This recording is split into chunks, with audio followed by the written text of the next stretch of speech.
She is a young woman who has worked tirelessly, that's hard word, for AIM ever since she was involved in a drunk driving crash. And her lovely daughter's here. Hi. And Leslie would like to say a few words.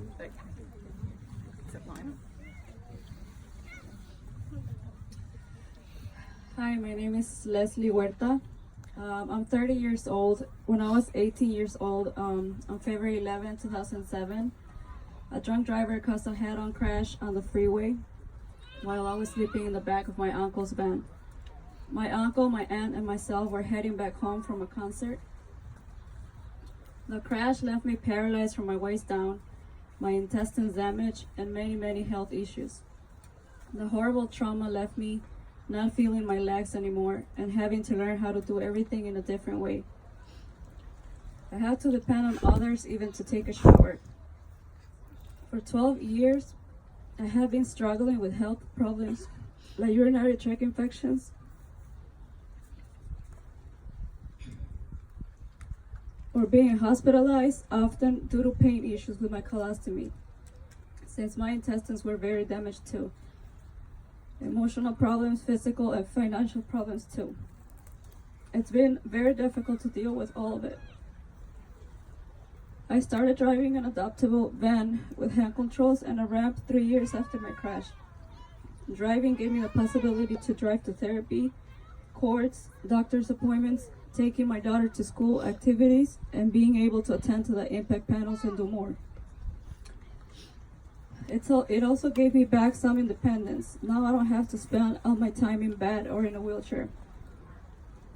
Like Margaret, I started speaking at victim impact panels and schools about my story.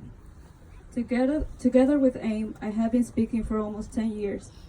Even though it's always hard talking about my story, I love sending a message to others about the consequences of driving under the influence. When I heard Tony's story, I cried. Being a mother myself, it breaks my heart to imagine the horrible pain that this tragedy has caused his family and his loved ones. No one should ever have to bury a child.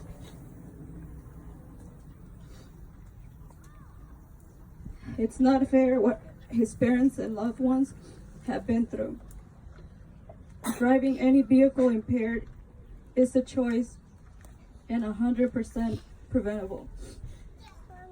Being able to drive means everything to me and helps me provide for my daughter. 4 years ago, I started having issues with my van, and it was a used van when I got it. I have cried many times when my ramp wouldn't open or something mechanical would go wrong.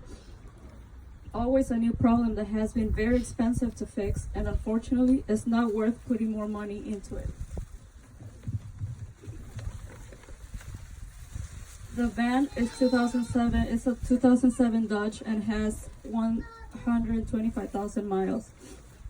3 months ago, I was driving back home with my daughter, and my van started shaking and wobbling on the highway. I was afraid I was gonna crash. We made it off the freeway safely, but we were both very scared, and the problem is still there. I started looking into buying a new van for the price, but the prices for unadaptable vans are extremely expensive. Getting a new one can cost up to $80,000. Getting a used one in good condition around like $50,000. It's impossible for me to get another van due to the high prices. I can barely pay for my needs. I am extremely thankful to Margaret and Jim Borsia and the Why Not Project. Your generosity to help me purchase a new van has been giving me the hope and the independence I so desperately need. Impairment and driving are wrong no matter what, on boat, snowmobiling, or riding a bike. AIM has been more than family to me and my loved ones. We are extremely thankful to AIM for always supporting us and not leaving us alone after this terrible tragedy. I don't think I would have been able to move on without their support.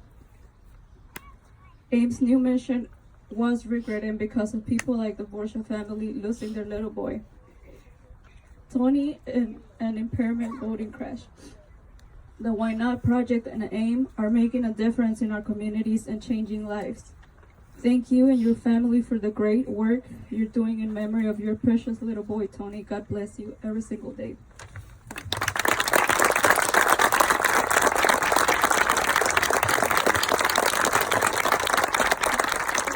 You know what? You're thanking me, but I really want to thank you. I want to thank you for your dedication to this cause, all the work that you've done. And a lot of people, maybe in your situation, would have just been angry and bitter and gone on their life that way. You have decided to do something about it. You've decided to dedicate your life so someone else doesn't have to go through your situation or family members. And I just think you're a beautiful person, and we are so, so happy to help. Okay, Jim wants to say a couple words.